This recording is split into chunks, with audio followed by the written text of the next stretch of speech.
Hello प्यारे बच्चों, आशा करती हूँ आप सब स्वस्थ हैं। और ये है आपकी English worksheet number 1 schedule to be done on 6 July 2021 for class 10th। बेटा today's topic is relative pronouns. तो जैसा आपको पता ही है, प्रोनाउन वर्ड से ही आप समझ गए होंगे। Pronouns are the words which we use in place of nouns. आप सर्वनाम जो हिंदी में करते हैं, प्रोनाउन क्या है? सर्वनाम है। तो रिलेटिव प्रोनाउंस यानी कि जो एक रिलेशन बता रहे हैं। अब आपकी डिपेंडेंट या रिलेशन बता रहे हैं, किससे क्या रिलेट कर रहा है। तो देखिए, relative pronoun is a type of pronoun that often introduces dependent और रिलेटिव क्लॉज। किसी चीज़ पे डिपेंडेंट जो क्लॉज है, उससे संबंधित जो बात कही जा रही है, उन दो सेंटेंसेस को जॉइन करता है।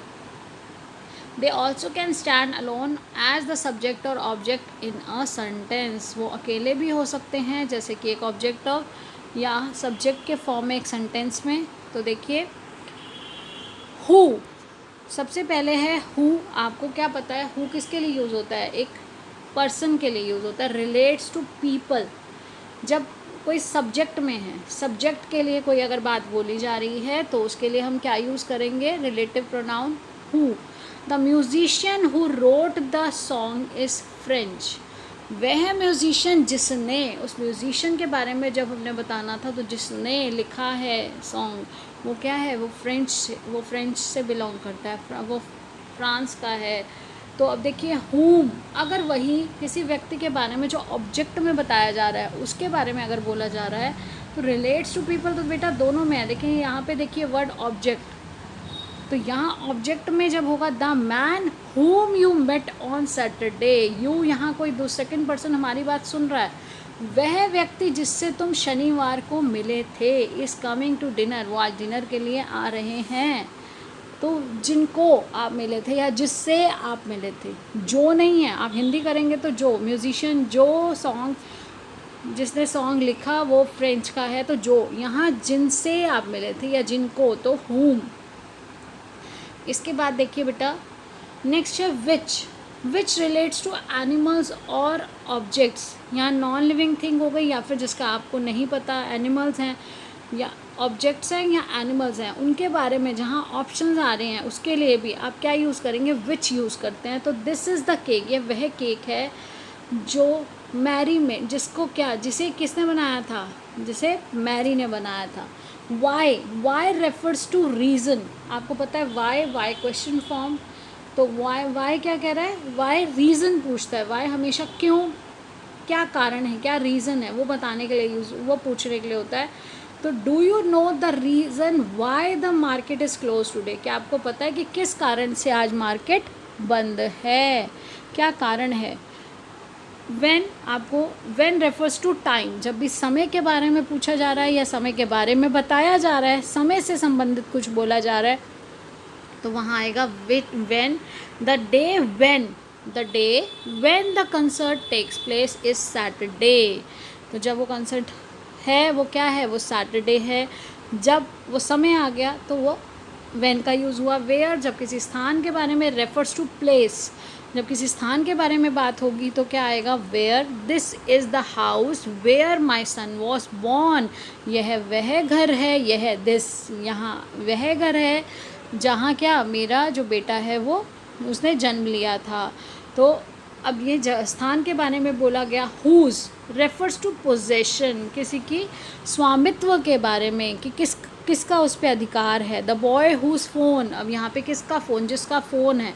The boy whose phone just rang should stand up, जिसका फ़ोन बजा अभी जस्ट, वो क्या, खड़े हो जाओ। तो जिसका जो इसका मालिक है इस फ़ोन का, वो खड़े हो जाएं जिनका फ़ोन बजा। That relates to people, animal और थिंग। तो यानी कि दैट तीनों के लिए यूज़ होता है, रिलेशन बताने के लिए यूज़ होता है। The pants that I bought, pants जो मैं लेकर आई थी या मैं लेकर आया था, यस्टरडे जो कल आया था, आर ऑलरेडी स्टेन, उन पे ऑलरेडी पहले से ही क्या लगा हुआ है? स्टेन, यानी कि कोई दाग लगा हुआ है। अब देखिए यहाँ पे, अब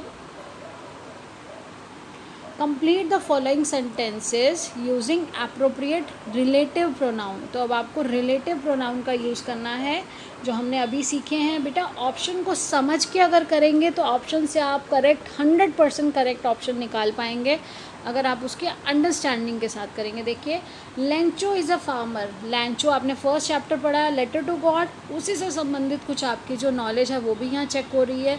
सेंटेंस के मीनिंग को समझिए, मीनिंग समझ के करेंगे तो ईजिली 100% करेक्ट आंसर का ऑप्शन आप कर पाएंगे। देखिए, और करेक्ट ऑप्शन आपके सामने है, तीनों में से ही एक है। अगर आपको तीनों का यूज़ पता है, तीनों का मीनिंग पता है, तो आप सही आंसर बहुत इजीली फाइंड करेंगे। देखिए, Lencho is a farmer, Lencho एक फार्मर है। Dash writes a letter to God, जो क्या लिखता है, वो भगवान को एक पत्र लिखता है। तो देखिए, हु क्यों आएगा, क्योंकि एक रिलेट टू पीपल, पर्सन से आ रहा है ना, लेंचो के बारे में बोल रहे हैं। विच क्या होगा, विच वहाँ पर यूज़ होगा जहाँ पर आप किसी ऑब्जेक्ट के बारे में बात कर रहे हैं या किसी से संबंधित। देखिए, ये विच का कहाँ यूज़ हो रहा है, एनिमल के बारे में या ऑब्जेक्ट के बारे में बात करें, या ऑप्शन है तो विच यूज़ होता है। तो यहाँ आंसर क्या आ जाएगा, हु। आप ऊपर जो टेबल है जो समझाया उसे अच्छे से एक बार लर्न भी कर लेंगे, एग्जाम्पल्स के साथ समझ लेंगे, तो आप हमेशा उसे रिलेट करके यूज़ कर पाएंगे। अब देखिए बेटा, the farmer who wrote the letter dash his crop were ruined। अब the farmer wrote the letter, अब उसने कब लिखा था, the farmer wrote the letter dash his crop were ruined। कब, जब उसकी जो क्रॉप्स थी, उसकी जो खेती उसने की थी वो बर्बाद हो गई थी, तब उसने क्या लिखा था, तब उसने पत्र लिखा था किसान ने। तो जब समय की बात हो रही है तो क्या आ जाएगा, व्हेन। स्थान के लिए वेयर आता है, कोई रीज़न होता तो वाई आता है। अपार्थेड, अपार्थेड एक ऐसा सिस्टम है बेटा जिसमें रंग भेद नीति इसको बोला जाता है। अपार्थेड आपके सेकंड चैप्टर में है, लॉन्ग वॉक टू फ्रीडम में। अपार्थेड पॉलिटिकल सिस्टम है जिसमें आपके जैसे गोरे और काले को अलग किया जाता था, तो रंग भेद की जो नीति थी, उसके रेस के अकॉर्डिंग उनको सेपरेट ग्रुप्स में बांट देना, उसे अपार्थेड कहते हैं। तो अपार्थेड इज पॉलिटिकल सिस्टम। अब सिस्टम है, व्हेन कोई समय के बारे में नहीं बता रहा, किसी व्यक्ति के बारे में नहीं बता रहा, तो क्या आएगा, that separates people according to their race. Hailstones, hailstone क्या है, ओले, are small balls of ice. आपने देखे हैं ओले, जब small balls of ice dash fall like rain, जो बारिश की तरह गिरते हैं। तो वेयर तो बेटा स्थान के लिए होता, हूँ किसी व्यक्ति के लिए होता, तो क्या है यहाँ पर, उसी को एक्सप्लेन कर रहा है, that fall like rain. Very good. Pretoria was the place, एक जगह का नाम था, dash the inauguration ceremony took place. अब प्रिटोरिया एक जगह है जहाँ पर इन्विटेशन सेरेमनी हुई, तो क्या आएगा, where invitation the inauguration ceremony, जहाँ पर इनोग्रेशन सेरेमनी की गई। अब देखिए नेक्स्ट है हमारा, the man dash I trusted cheated मी। वह व्यक्ति जिस पर मैंने ट्रस्ट किया, जिस पर मैंने विश्वास किया। तो यहाँ पर क्या है, यहाँ पर ये ऑब्जेक्ट है, ऑब्जेक्ट के फॉर्म में वो व्यक्ति के बारे में बात हो रही है, वो यहाँ है नहीं, तो whom I trusted cheated me। Lencho prayed to God, Lencho ने भगवान से प्रे किया, dash I see into our minds. और उसकी आंखें जो है वो आप उसे फील कर पा रहे हो, उसे देख पा रहे हो, अपने दिमाग में आपके वो एक पिक्चर बन जाती है। तो हुज आइज, उसकी आंखें, उसकी पोजेशन है, उसकी आंखें। A storm in hailstones fall in hailstorm. जो हेलस्टोन्स हैं, जो ओले हैं, वो कब गिरते हैं, जो तूफ़ान आता है जो उसमें गिरते हैं, तो उसको हेलस्टोन बोला जाता है। जब बहुत सारे ओले गिरते हैं जिस तूफ़ान में, तो उसको हेलस्टोन, स्टॉर्म कहा जाता है। स्टॉर्म क्या है, तूफ़ान। तो ओलों वाला जो तूफ़ान आया, तो when a storm in which, when तो बेटा समय है, वेयर है किसी जगह के बारे में, लेकिन जिसमें, जिस बारिश में, जिस तूफ़ान में अगर ओले गिरते हैं, इन विच, तो यहाँ आपका आंसर क्या आ जाएगा, विच। मैं एक्स्ट्रा मार्क्स हटा देती हूँ, नहीं तो वो क्लियर नहीं होगा, तो यहाँ आएगा विच।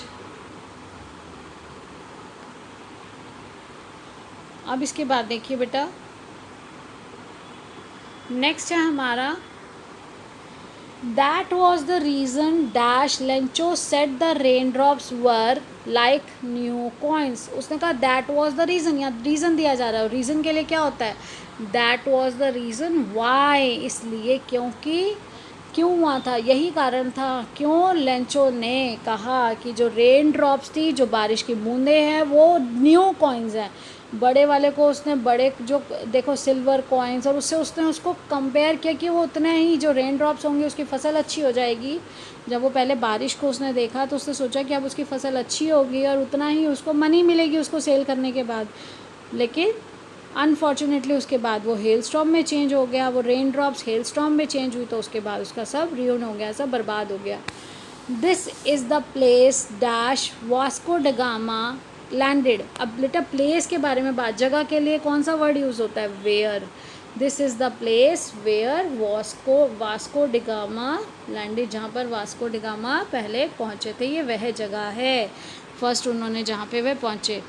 अब देखिए बेटा, last but not the least, Covid appropriate behaviour आपको फॉलो करना है। Wash your hands regularly with soap and water, always wear a mask, take care of the physical distance of 6 feet or 2 yards and revise these words। बेटा ये देखो, ये सारे words हैं, ये सारे के सारे वर्ड्स आप एक चार्ट पेपर पे जो ऊपर टेबल लिखा है वो बनाकर, या एक पेपर में बनाकर भी अपने सामने जहाँ पढ़ाई करते हैं वहाँ लगा सकते हैं। और धीरे धीरे ये चीज़ें आप यूज़ करते रहेंगे, सेंटेंसेस में यूज़ करिए, बुक में जहाँ आप पढ़ते हैं तो देखिए इसका यूज़ कहाँ हो रहा है, उसको अंडरलाइन कीजिए। आप इसके यूज़ को जब कोरिलेट करेंगे कि हु कहाँ यूज़ हो रहा है, दैट कहाँ यूज़ हो रहा है, विच, हुज़, व्हेन, वेयर, वाई, तो क्वेश्चन में आपको पता है अभी नया जो पैटर्न आया आपका first term exam multiple choice question होंगे, इसी तरह से आपके MCQs आएंगे, तो वहाँ आपको अगर सभी वर्ड्स का मीनिंग, उसका यूज़ पता है तो आप 100% मार्क्स स्कोर सकते हैं, पूरे फुल मार्क्स आ सकते हैं आपके। तो बेटा अच्छे से अंडरस्टैंडिंग के साथ चीज़ों को समझ कर करिए, उसकी प्रैक्टिस करिए और अपने साथ साथ ग्रामर बुक को भी कंप्लीट करिए। Thank you, have a nice day, take care of yourself, bye.